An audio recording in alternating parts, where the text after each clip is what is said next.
రుభ్యో నమః. ఈరోజు వీడియోలో విష్ణు సహస్రనామంలోని 20వ శ్లోకం యొక్క భాష్యం గురించి తెలుసుకుందాం.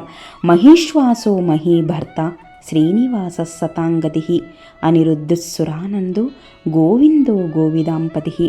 అంటే తిరుగులేని గొప్ప బాణాలను ప్రయోగించేవాడు, భూభారమును వహించినవాడు, సిరికి నిలయమైనవాడు, సత్పురుషులకు ముముక్షువులకు పరమగతి అయినవాడు, ఎవరి వల్లను ఎన్నడైనను నిరోధింపబడనివాడు, దేవతలకు ఆనందము ప్రసాదించే దేవదేవుడు, వేదార్థములు నెరిగిన జ్ఞానులకు రక్షకుడు ఆ తండ్రి అని విష్ణుమూర్తిని స్తుతిస్తూ ఉన్నాడు భీష్మాచార్యుల వారు.